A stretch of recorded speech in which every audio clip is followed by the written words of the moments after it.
Productivity is a privilege.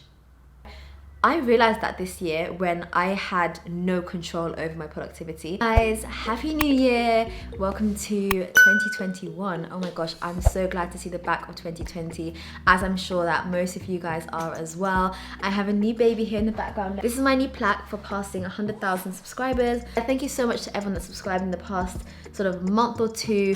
It's been a lot of you guys that have joined this channel recently, and I'm really grateful for all your support. I'm really excited to see what 2021 has to offer. Hopefully maybe 200k, maybe 250, I don't know. What can we do? Let's see. Doing some reflecting, as I think is important to do at the end of every year, and sort of doing a bit of a self-audit, just to kind of think about what I've achieved this year, well, last year, and sort of the things that I've learned, to reflect not only on the tangible numbers, like, okay, I hit 100k, that's great, but I also like to reflect on sort of what I've actually learned. What life lessons can I give to someone else? Like, last year for me was a huge year. As much as it was very challenging, and I know that it was a difficult year for a lot of us, and it's a year that probably will be unmatched ever again in our lives. But I'm not afraid to say that, like, I had a decent year in other aspects.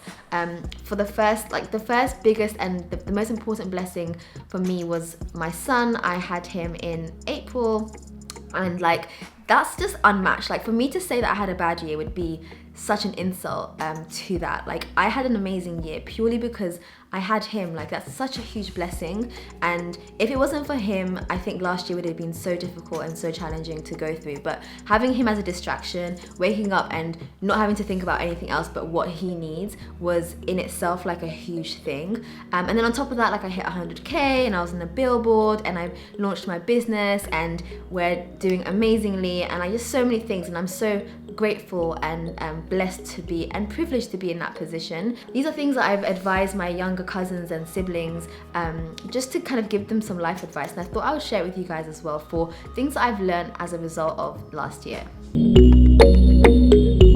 The first thing is, you will never regret the thing that you did do. You only regret the thing that you didn't do. And now I leave the thing quite open because it really can be anything. For me, I realized that when I want to do something and I procrastinate and I don't do it, I always regret that thing. Now, it can be academic, it can be social, it can be fun, it can be launching a business, investing, whatever it is that you want to do. If I do it, I very rarely regret doing that thing. And let me just put that into an example. The other day I had a meeting at 8 o'clock in the morning, which I booked, by the way. I chose 8 o'clock in the morning because I was like, my son will be asleep until 9, so I can get a meeting in before he wakes up. And I went through with the meeting, and I finished the meeting, and I felt so good. I was refreshed, I was awake, I had an hour of my own time, you know, I made some money, and he was still asleep. And I was just thinking, like, if I didn't take that opportunity, if I just stayed in bed till 9 o'clock with him, I would have woken up, I would have felt regret for just kind of lying in bed and just being on my phone, really, like I wasn't going to be asleep. And then also I would have had to schedule the meeting later on during the day, and just so many things. And I mean, that's just one, like, I guess, work example, but I can extend that to so many other examples in life where I've said yes to that holiday, or said yes to that opportunity, or said yes to that friend. I've never regretted it afterwards. Maybe at the time I thought, oh, what are you signing yourself up for? Why are you saying yes to this thing? Why are you inconveniencing yourself or putting pressure on your schedule or your timetable? But later on, you never regret it. You only regret time wasted. You never regret time spent. The next thing I learned is to sometimes just press pause and enjoy the moment. And I think this year has really taught us that we just need to press pause sometimes and just enjoy the now. And this year has really forced us to do that. And I think the past sort of 5-10 years, consumerism has been in such a high, and kind of that workaholic attitude, especially for like my age now, at sort of the 20s, we're all kind of entering the workforce and finding our next jobs and kind of progressing up the career ladder. And I think this situation that we're now in has led us to have to press pause and just enjoy the simple things. Enjoy baking a cake. I baked so much in the last year, more than I baked in like my life, basically. I've gone on so many more walks. I've just enjoyed the small little things.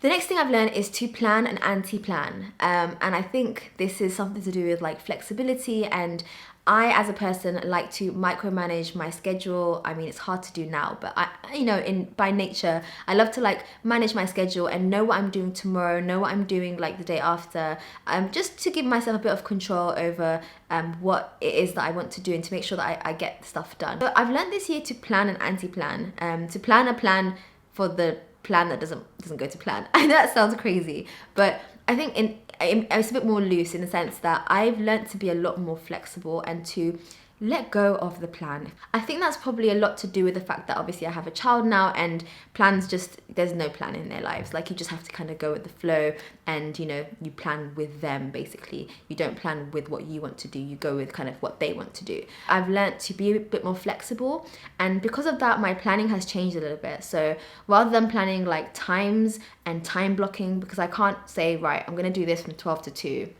I can't say that. So instead of saying that, I'll say, right, today I want to do this, that, and that, and I'll try to squeeze it in at, wherever it is that I can, be it during his naps, be it in the morning before he wakes up, be it in the evening after he goes to sleep, or be it during the day when my husband takes him for a walk, or has some time with him or whatever. I'm able to kind of do something else, and that's sort of the way that I do things now. So just trying to have like an anti-plan or a plan that's a bit more flexible is something that I've learned definitely to implement this year. The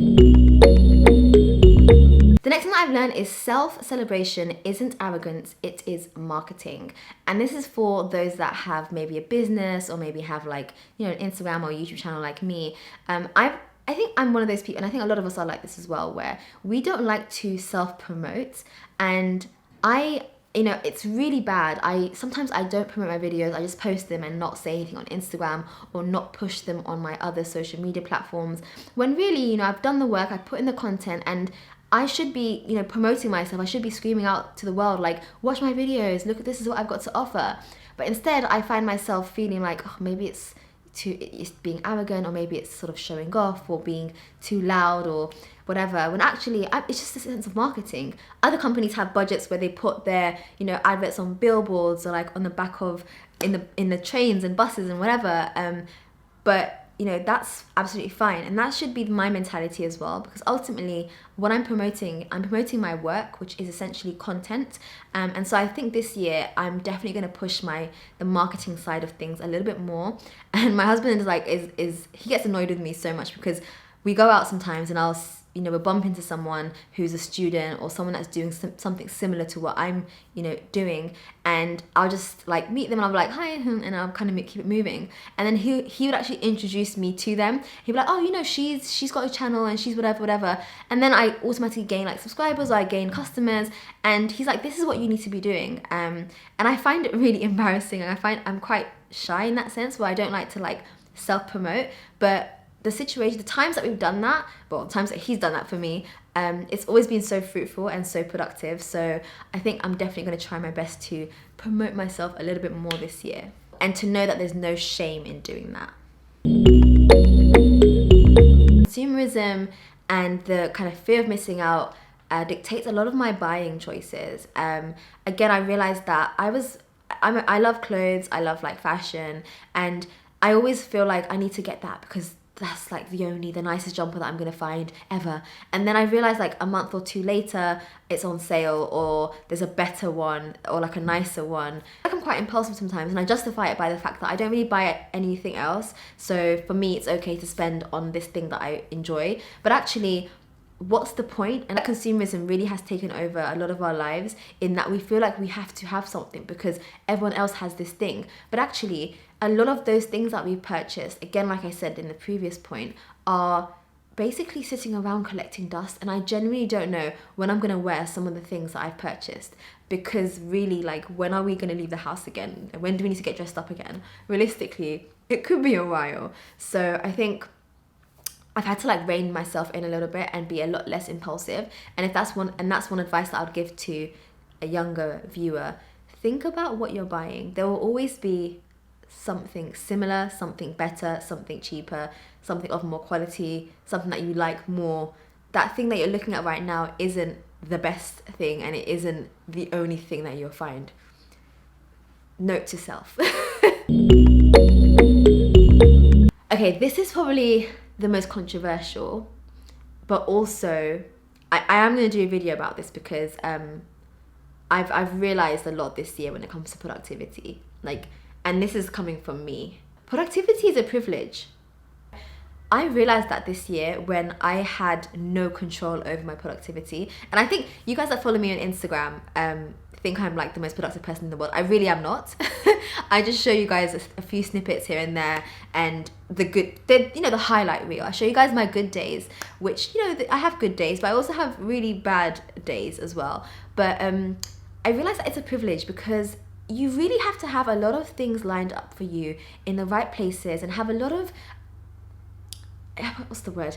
a lot less responsibility, or have the money to be able to pass that responsibility on to someone else in order to have that productive space and that productive mind and that productive time. Now again, like I said, I'm going to do a video about this because I feel like there's a lot that I can discuss, and I do feel like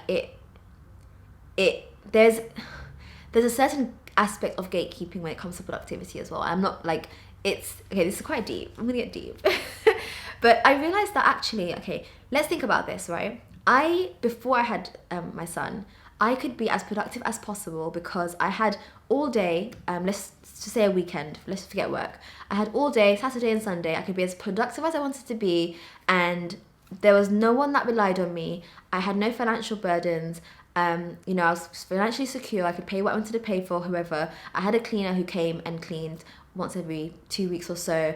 There was nothing that stopped me from being productive, and that in itself I think is such a privilege. And at the time I don't think I realized it because I thought to myself, well, it's a choice, sit there and get some work done, or sit there and watch TV. Like, you want to be lazy or do you want to be productive? Like, that was literally my mindset. But now, thinking about this year and thinking about the kind of the privileges that we have been given in life, it's not just a matter of I can be productive or you can't be productive. Sometimes you actually don't have the privilege to being productive.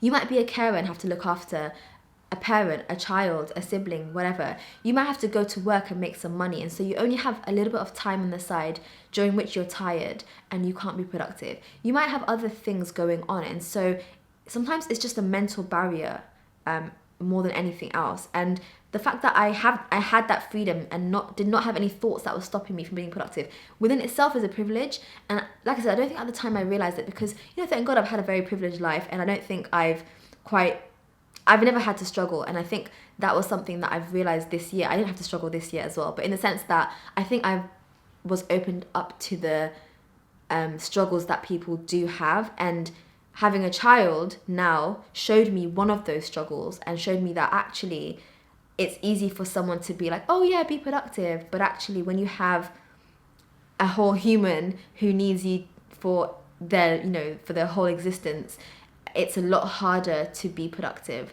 and to get anything done at all. And I think there's a certain type of productivity that's sort of showed off and advertised on the internet, particularly on YouTube, which I think is quite unattainable, and I think is quite dangerous and a little bit unfair, to say the least. And I know that I was probably a part of that as well, and I still am, but I'm hoping to kind of bring a bit more this year, 2021, a bit more of a realistic view of what productivity actually is. Productivity is more to do with that mindset and having that goal and trying your best to reach that goal, regardless of the challenges that you might stumble across as you get there. Yeah, it's quite, I've realized a lot this year. Number 8. Okay, this is me. Like I said, these are the things that I learned this year, okay? So some of you guys might think this is obvious, but my number 8 is parenthood is not easy. And I mean, I love being a mum. I think it's the best thing ever. And to be honest, it isn't as difficult as I thought it was going to be, but it also isn't easy. And again, this sounds really obvious. Obviously it wasn't, I don't think it was going to be easy. But bear in mind that I don't have any cousins. I've got younger siblings, but they're, around a few years younger than me. So I haven't actually seen any children growing up. We don't have cousins or family members or anything in this country. So I've never actually seen, in my 20s, I've never actually seen a baby and like what they need and like what they go through and all this. This sounds crazy, but I genuinely haven't. I don't actually know when babies do stuff or like the ages that they do stuff, anything. I just find them cute, and whenever I met up with a mum with a baby, I would just be like, oh, so cute, and then I'll give her back, and that was literally it. So I never actually spent prolonged amounts of time with babies. You can't just say, right, I'm gonna take a break today. It doesn't work like that. Like, you need to be on the ball, you need to be playing with them and entertaining them and teaching them, because these are like their formative years. These are the most important years of their lives. So, you know, you just need to try to be as kind of active and proactive as possible. And I think that's what's tough. There's no break, there's no time off, there's no sick days, there's no 9 to 5, like it's 24/7. I think that's been like the toughest part, just realizing the reality of what comes with parenthood. But even through all of that, it's the best thing ever. Like, I wouldn't trade it for the world, and I yeah, it's the best thing that I think we've ever done. The road to perfection leads to dissatisfaction, disappointment, and despair. And I think that this is something that I've had to teach myself and sort of hammer into my mind, that perfection doesn't really exist and you shouldn't really strive for perfection. I am a huge perfectionist in the sense that I like things to be 100%. I like when I have some content or some work or whatever it is that I'm doing, even if it's something that no one's ever going to see, if it's my diary, like my handwriting, anything, I like it to look good. I like whatever it is that I produce, any output of mine, I want it to look good, to be perfect, to be complete, to be tailored exactly how I want it to look.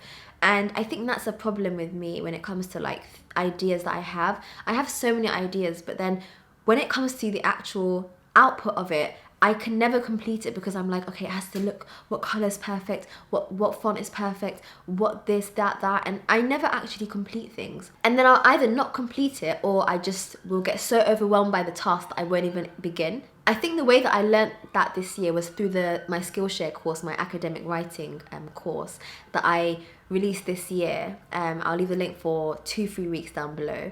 And like, there were so many barriers to recording that course. Firstly, like I had to plan it in about a month's time, because I was offered a studio for it, and I just was like, okay, I need to get everything perfect, I need all the content to be perfect, and I was so close to saying no, I'm not able to do it in a week.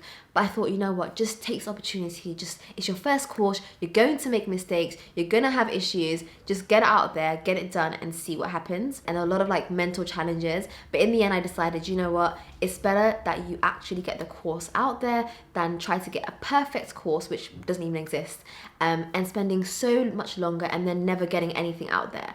And that's probably the biggest lesson that I can give to you guys, is just to forget about being perfect, forget about everything looking the best. And it might not be the best today, but by posting that video, by posting that podcast, by posting that picture, you're practicing towards getting there.